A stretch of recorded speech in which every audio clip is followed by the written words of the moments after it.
백성이 반복해서 우상 숭배를 하는 걸 보면서 왜 이스라엘 백성은 이렇게 어리석을까? 왜 우상 숭배로 인해서 모든 것이 무너지는 것이 너무나 불을 보듯 뻔한데 이들은 왜 반복해서 우상 숭배에 빠지는 것일까?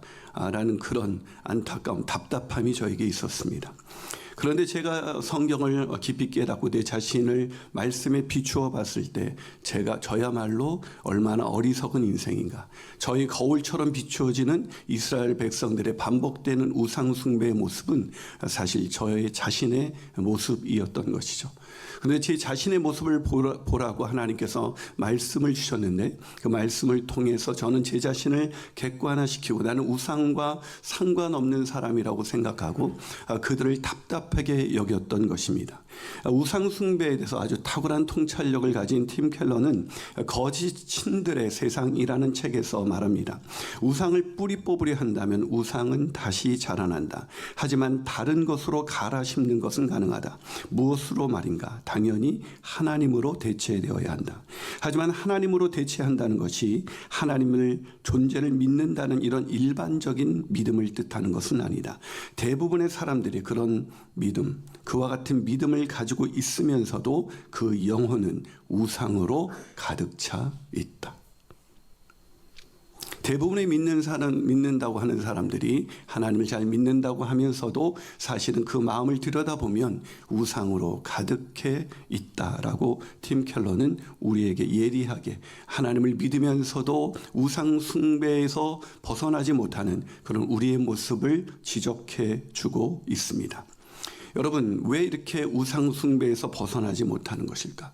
오늘 본문은 그렇게 우상숭배에서 하나님을 믿는다고 자부하면서 아까 보셨나요? 월삭과 절기를 잘 지켰다는 것은 그들이 종교적인 의무를 등한시하거나 그것을 하지 않았다는 뜻이 아닙니다.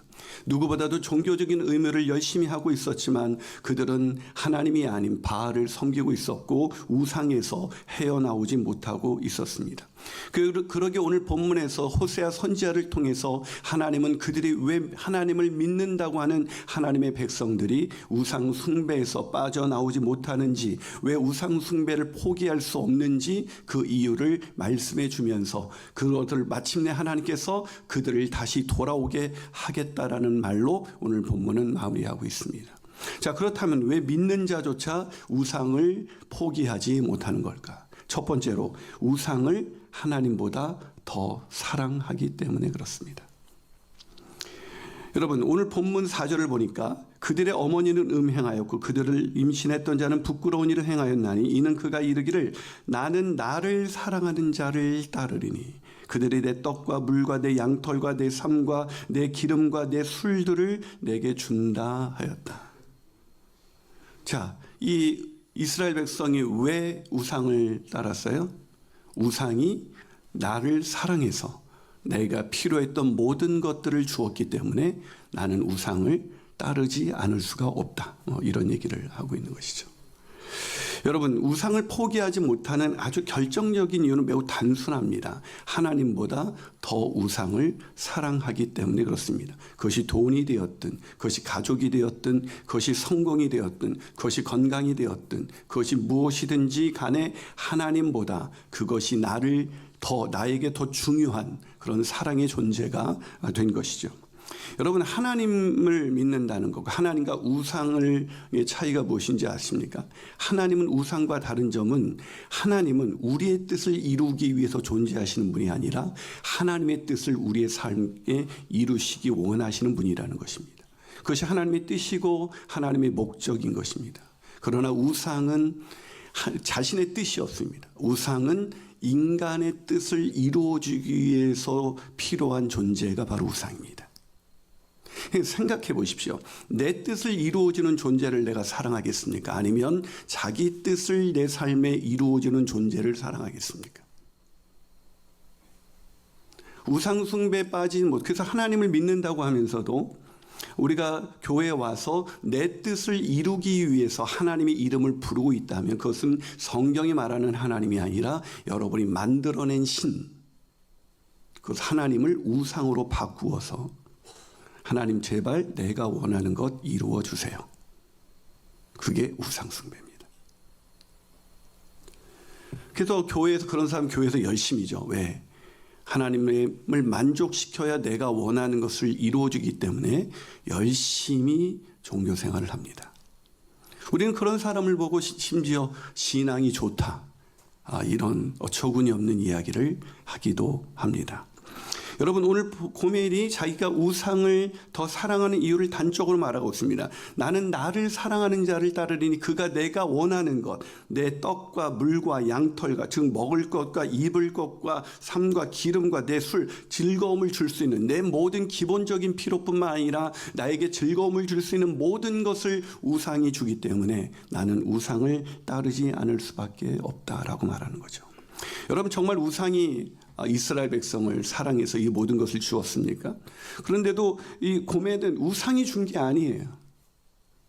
그런데도 고멜로 상징되는 이스라엘 백성들은 우상이야말로 자기가 믿는 신, 내가 원하는 것을 이루어주는 신, 그걸 하나님이라는 이름으로 불러도 그건 하나님이, 성경이 계시는 하나님이 아니라고 말씀드렸습니다.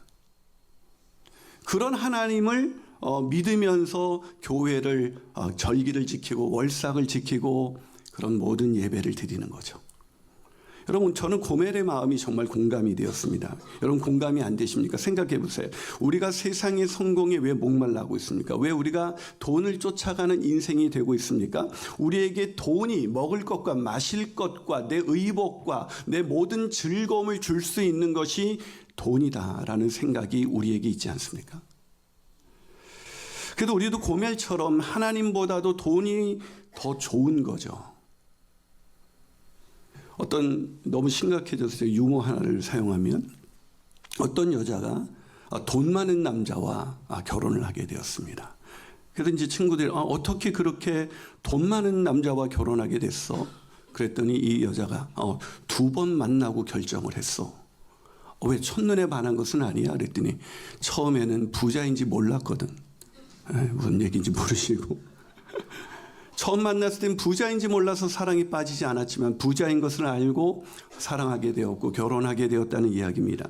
사랑하는 여러분, 왜 우상을 포기하지 못하는 걸까요? 돈이면 귀신도 부린다는 세상에서 우리는 살아가고 있습니다. 돈이면 다 되는 세상에서, 돈처럼 우리에게 전능하신 신은 없게 느껴지는 그런 세상에서 우리가 살고 있기 때문에 우리는 어떻게든 돈을 더 많이 벌기 위해서 공부하고, 우리는 어떻게든 돈을 더 많이 벌기 위해서 좋은 직장에 들어가기 원하고, 우리는 어떻게든 돈을 더 많이 벌기 위해서 승진하기를 원하고, 우리는 어떻게든 돈을 더 많이 벌기 위해서 더 많이 계속해서 또다시 재교육을 받고, 어떻게 하든 내가 끝까지 내가 사는 날 동안에 내가 굶지 아니하고 내가 어떻게 이 생을 유지할 수 있는가가 모든 인간의 어쩌면 너무나도 당연한, 자본주의 세상에서 살아가면서 어쩌면 너무나 당연한 생각이 아니겠습니까? 그 생각을 돈이 없어도 돼라고 말하면 이런 철딱선이 없는 거예요라고 말하지 않겠습니까? 사랑하는 여러분, 왜 믿는 자들조차 하나님이 아니 하나님을 우상으로 바꾸어서 자기가 원하는 것을 이루어주는 신으로 바꾸어서 그렇게 섬기게 되는 걸까요? 그것은 우상이 내가 원하는 것을 다 주기 때문에 우상을 사랑하게 된 것입니다. 사랑하는 여러분, 세상의 부귀영화를 더 사랑하는 사람들을 함부로 정죄하거나 함부로 비난하지 마십시오. 로마서 2장에 남을 판단하는 사람아, 네가 같은 일을 행하고도 너를 정죄하지 않느냐. 많은 사람들이 고매한 척 신앙생활을 하고 있는 것 같지만 우리는 돈의 그런 엄청난 위력 앞에서, 돈이면 내가 원하는 것, 돈이 나를 사랑해주고 돈이 있어야 내가 이 세상을 좀 더 가치 있고 의미 있게 살아갈 수 있다고 생각하기 때문에 하나님마저도 하나님의 뜻이 내 삶에 이루어지는 인생이 아니라 내 뜻을 하나님 제발 이루어 주십시오, 내 소원과 내 갈망과 이걸 하나님 이루어 달라고 간절히 하나님을 우상으로 바꾸어 버리는 사람들이 바로 저와 여러분일 수 있다는 것을 깨달으셔야 합니다. 하나님을, 우상을 계속 섬기는 것, 하나님보다 우상을 더 사랑하기 때문에 그렇습니다. 두 번째로 믿는 자조차 왜 우상을 포기하지 못하는 걸까? 그것은 우상을 숭배하면 행복할 것이라는 이 무지에서 온 것입니다. 우상을 숭배하면 내가 원하는 것을 주기 때문에 행복하게 될 거야 라는 이 무지. 여러분 요즘 화제의 드라마가 있죠. 바로 대기업 서울 자가의 대기업 다니는 김 부장의 이야기입니다. 이 드라마가 요즘 임원 승진을 앞두고 자기가 임원으로 승진될 거라고 철석같이 믿고 자기 위에 있는 그 임원에게 온갖 수모를 당하면서도 그런 책임도 자기가 다 지면서도 어떻게든 승진하기 위해서 노력하다가 승진이 좌절되죠. 결국 희망퇴직으로 내몰리는 그 유승용 씨가 연기한 김 부장 이야기. 인사팀장이 직원 이 사람에서 좌천이 되어서 이제 나가라는 거죠. 그래서 지방으로 좌천되었는데 거기에서 살 길이 열립니다. 거기 있는 공장을 이제 폐쇄해야 되는데 거기 있는 공장 해고 명단 20명만 올리면 다시 본사로 올려주겠다는 아주 달콤한 제안을 하게 되죠. 그래서 내려가서 그것을 위해서 어떻게든 올라가기 위해서 몸부림을 치던 그런 와중에 이 김 부장이 그들의 삶의 그런 절박한 사연들을 접하게 되죠. 결국 공장에 화재가 납니다. 화재가 나서 불이 났을 때 이제 인사팀장은 내려서 김 부장이 너무나 일이 쉽게 돼버렸습니다. 이 책임을 물어서 20명 그냥 간단히 명단을 작성하시죠. 근데 김 부장이 돌변해요. 돈만을 위해서 살았던 김 부장이 그 인사팀장이 멱살을 잡아서는 안 되는 인사팀장이 멱살을 잡죠. 그런 와중에 거기서 이제 공장의 반장인 한 여자 그 역할을 하신 분이 자기가 모든 책임을 맡고 사표를 쓸 테니 나머지는 살려달라. 그렇게 멋진 여자분이 나옵니다. 그러자 김 부장이 갑자기 이렇게 얘기합니다. 가족이 중요한 줄 알면 버텨. 그러면서 자기가 명예퇴직을 하게 되면서 이제 퇴직을 한 날 집으로 돌아옵니다. 집으로 돌아온 김 부장의 모습을 보고 눈치를 챈 이 아내 명세빈 씨가 연기를 했는데 그 자기 남편이 퇴직해서 온 것을 알고 눈치를 채고 가볍게 장난을 겁니다. 그렇게 장난을 막 걸다가 갑자기 짠해지는 순간이 오면서 김 부장 수고했어. 그리고 꼭 안아주죠. 저도 거기서 눈물샘이 서였습니다. 치열하게 생존 현장에서 어떻게 하든 버티려고 했었던 김 부장의 이야기. 근데 그 김 부장이 자기 아들에게 Y대학으로 그러니까 아마 연세대인 것 같아요. 그러니까 서울 대기업 다니고 서울 살고 대기업 다니고 자녀는 스카이에 다니는 거죠. 근데 그 자기 자녀에게 이런 얘기해. 너 아빠가 평범해 보이지? 너 이렇게 평범하게 사는 게 얼마나 힘든지 알아? 대기업 25년 차 부장으로 살아가면서 서울에 아파트 사고 애 대학까지 보내는 것은 평범하지만 정말 위대한 일이야. 라는 이야기를 합니다. 저는 이 장면이 오늘날 우리가 믿고 살아가고 있는 우리의 믿음. 서울 살면서 25년 차 대기업 다니면서 아이를 대학에 잘 보내면 그것은 성공한 인생이야. 다른 말로 할까요? 행복한 인생이야.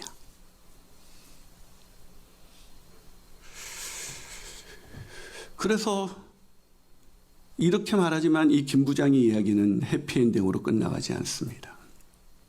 어제는 더 짠내 나는 이야기가 이야기대로 궁금하시면 가서. 그래서 이 모습을 보면서 저는 여러분 그 밑에 사람들이 김 부장 이야기에 대한 기사가 오니까 사람들이 막 댓글을 다는 거예요.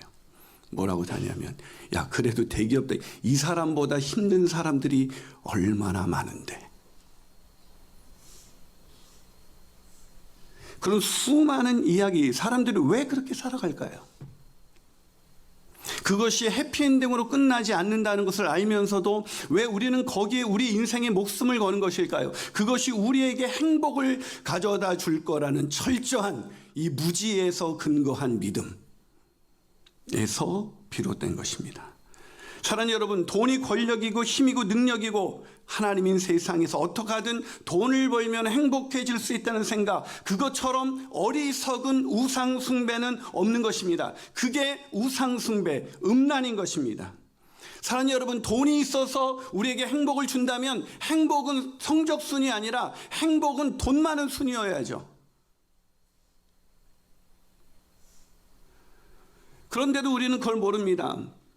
여전히 돈을 많이 벌면 행복해질 수 있다는, 이 만족한 삶을 살 수 있다는 이 생각이 얼마나 어리석고 무지한 생각인지 깨닫지 못한다는 것이죠. 그래서 우리는 아이가 원하는 학교에 가면 원하는 곳에 취직되게 하기 위해서, 임원을 승진할 수 있게 해서 뭔가 그걸 위해서 우리의 모든 노력, 심지어 교회 와서 우리의 모든 간절한 기도 제목도 바로 그거라는 거예요. 사랑하는 여러분, 돈이 없을 때 우리는 돈이 없는 상황을 경험해 보잖아요. 돈이 없으면 심지어 친했던 모든 인간관계마저 끊어버려지는, 돈이 없었을 때 무시당하는 그런 세상에서 돈이 없었을 때 우리는 철저하게 경험을 했거든요. 돈이 없었을 때 우리는 얼마나 비참해지는가, 그것을 우리는 경험했기 때문에 돈이 있어야 행복하다는 이 생각을 버리기가 너무 힘든 거죠. 그러나 사랑하는 여러분, 오늘 성경은 말씀합니다. 돈이 우리를 행복하게 하는 것이 아니다. 아니, 우리가 지금 행복하게 할 수 있다는 그 모든 돈과 재물, 우리가 누리고 있는 모든 것은 하나님께로부터 왔다라는 것을 오늘 성경은 말씀하고 있습니다. 그것은 우상이 준 것이 아니야. 그것은 너희들이 믿는, 너희들이 뭔가 잘해서, 너희들이 뭔가를 해냈기 때문에 온 것이 아니라 그것은 하나님이 조건 없이 너희들에게 베푼 하나님으로부터 온 하나님의 것이라고 말하고 있습니다. 그래서 오늘 본문 8절 메시지 성경 말합니다. 그녀는 몰랐다. 그동안 그녀에게 포도주를 건네고 만찬을 베풀며 아름답게 단장시킨 이가 다름 아닌 나 하나님이었다는 것을, 그녀가 광란의 바알파트에서 허비해버린 그 세련된 옷과 보석들을 건넨 이가 다름 아닌 우상이 아니라 나 하나님이었다는 사실을 그녀는 몰랐다. 이게 무지인 것입니다. 우리는 돈이 중요한 세상에서 이 땅에 있는 모든 것들, 그것은 그 돈이 준 것이 아니라 하나님으로부터 왔다는 사실을 우리는 까맣게 잊고 살기 때문에 하나님이 아닌 우상을 더 사랑하게 된 것입니다. 왜? 우상이 나를 행복해 줄 수 있다는 이 철저한 잘못된 무지에서 오는 이 믿음 때문에 말이죠. 마지막으로 우리는 왜 믿는 자조차 우상을 포기하지 못하는 걸까요? 그것은 우상 숭배자들이 아직 심판에 이르지 않았기 때문에 그렇습니다. 여러분, 세상을 살다 보면 우상은 끊을 수 있는 것이 아니다 라는 것을 절감하지 않습니까? 벌써 우리가 호세아서 이제 3강까지밖에 안 왔는데도 우리가 인정할 수밖에 없는 것은 우상은 끊어낼 수 있는 것이 아니구나.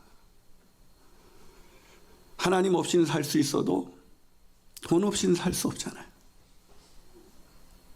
그래서 신앙은, 제가 어렸을 때 어른들이 제일 많이 하는 말, 신앙은 나중에 대학 가서 해도 돼. 신앙은 나중에 애 다 키우고 나서 해도 돼. 신앙은 네가 좀 더 자리를 잡고 나서 그때부터 열심히 해도 돼. 하나님 없이는 살 수 있지만 우리는 돈 없이 살 수 없는 존재가 되어버렸습니다. 그래서 우리는 일주일에 가장 많은 시간을 어떻게 하면 내가 돈을 더 벌 수 있을까? 자녀 교육의 목적도 결국은 네가 돈 잘 벌어서 걱정 없이 살아가는 것. 그리고 그렇게 살면 너무 뿌듯해요. 그걸 성공이라고 우리는 믿습니다. 그러다 보니까 세상에서 이 우상을 통해서 내가 원하는 것을 얻고자 모든 노력을 다했기 때문에 교회 와서 예배할 기력도, 봉사할 시간적 여유도, 사람들과 교제할 수 있는 그런 여유도 없어요. 아주 축도 함께 귀신같이 나가잖아요. 굉장히 바쁜 일들이 많은 것 같아요. 엘리베이터를 놓치지 않기 위해서 얼마나 바쁘실까? 이 주일 아침에도. 그런데 하나님께서 우리가 우상을 끊어내지 못하는 우리에게 우상을 반드시 끊어내시겠다고 하십니다. 어떻게 해요? 오늘 본문 6절과 7절을 우리 메시지 성경으로 같이 한번 읽어주시겠습니까? 읽습니다. 시작. 그러나 나는 그녀를 꼼짝 못하게 만들 것이다. 그녀를 엉겅퀴 밭에 던지고 막다른 들골목에 내다 버릴 것이다. 그녀는 애인을 사냥하러 나서겠지만 하나도 건지지 못할 것이다. 위를 보나 아래를 보나 하나도 낚지 못할 것이다. 그제야 그녀는 말이라. 남편에게 내 첫 남자였던 그에게로 돌아가야겠어요. 이렇게 사는 것보다 그때가 훨씬 나았으니까. 자, 음란한 고멜과 같은 이스라엘 백성이 언제 하나님께로, 남편이신 하나님께로 돌아가겠다고요? 우상에게 배신당해서 우상을 쫓던 자의 결국이 행복이 아니라 비참한 존재로 떨어진다는 그 사실을 깨달은 그때 인간은 그제서야 우상을 끊어냅니다. 왜 갑자기 남편에게 돌아갔던 이유는 딱 한 가지예요. 우상을 따라갔더니 행복하지 않은 거예요. 그래서 진짜 믿음은 언제 생기는가? 고난을 통해서 하나님이 우리가 이것이 행복을 줄 것이라고 믿었던 모든 것들이 다 끊어졌을 때 인간은 그때서야 하나님을 찾습니다. 우상으로부터 얻었던 모든 것들을 다 끊어질 수밖에 없어요. 왜죠? 그것은 사실은 하나님이 주신 거니까요. 우상이 준 것이 아니었기 때문에 우리는 우상으로부터 받을 수 있는 것은 아무것도 없습니다. 아니, 받을 수 있는 게 있죠. 상처와 아픔과 절망과 두려움과 근심과 염려밖에 없습니다. 그래서 오늘 하나님은 그들을 돌이키기 위해서 본문 9절과 13절에서 계속 말씀하십니다. 그러므로 내가 내 곡식을 그것이 익을 계절의 돌을 찾으며 내가 새 포도주를 그것이 맛이 딱 들 시기의 돌을 찾으며 또 그들의 벌거벗은 몸을 가릴 내 양털과 내 삶을 빼앗으리라. 이제 내가 그 수치를 그 사랑하는 자의 눈앞에 드러내리니 그를 내 손에서 건져낼 사람이 없으리라. 내가 그의 모든 희락과 절기와 월삭과 안식일과 모든 명절을, 여기 보이잖아요. 안식일까지도 다 지켰다. 그걸 다 패하겠고 그가 전에 이르기를 이것은 나를 사랑하는 자들이 내게 준 값이라 하던 그 포도나무와 무화과 나무를 거칠게 하여 숯불이 되게 하며 들짐승들에게 먹게 하리라. 그가 귀고리와 폐물로 장식하고 그가 사랑하는 자를 따라가서, 즉 우상을 따라가서 나를 잊어버리고 향을 살라 바알을 섬긴 그 실대로 내가 그에게 벌을 주리라. 여호와의 말씀이니라. 하나님의 준엄한 말씀이니라. 사랑하는 여러분, 우상 숭배자들은 결국은 우상 숭배한 대가를 철저히 치르는 날이 오게 됩니다. 그게 아니면 우리는 우상을 끊어내지가 않으니까. 왜 하나님은 그렇게까지 하시는 걸까? 왜 이렇게까지? 그래서 이스라엘 백성이 결국 이 북왕국 이스라엘 백성이 어디로, 아시리아에게 멸망하고 나중에는 바벨론의 포로로 끌려가는 것이죠. 몇 년 동안요? 70년 동안. 젊었을 때 하나님이 주신 줄 모르고 우상을 철저히 따라갔던 대가를 치르게 될 날이 올 것이다. 이건 저희 말이 아니라 여호와의 말씀이니라. 사랑하는 여러분, 그래서 오늘 이 본문 14절과 15절을 메시지 성경으로 읽으니까 더 실감이 나더라고요. 한번 읽어보실까요? 같이 시작. 이제 내가 하려는 일은 이것이다. 나는 처음부터 다시 시작하려고 한다. 그녀를 다시 광야로 데려갈 것이다. 우리가 첫 데이트를 했던 곳으로. 나는 거기서 그녀에게 구애하며 장미 꽃다발을 선물할 것이다. 비탄의 골짜기를 희망의 땅으로 바꾸어 놓을 것이다. 그러면 그녀는 어린 소녀였을 적 그랬던 것처럼, 막 이집트에서 나왔을 적 그랬던 것처럼 나를 대할 것이다. 사랑하는 여러분, 우상을 섬기는 이스라엘 백성이 그 바벨론의 포로 생활을 다 마치고서야 철저한 고난 속에 엎드러지고 나서야 그 비탄한 골짜기 다시 광야로 내몰려서 그 광야로 내쫓기고 나서야 그때 광야 시절 하나님 없이는 살아갈 수 없었던 시절 그 시절이 가장 행복했던 시절이었다는 것을 알게 될 것이다. 그때 하나님과의 뜨거운 사랑이 다시 시작되는 겁니다. 기도하시겠습니다.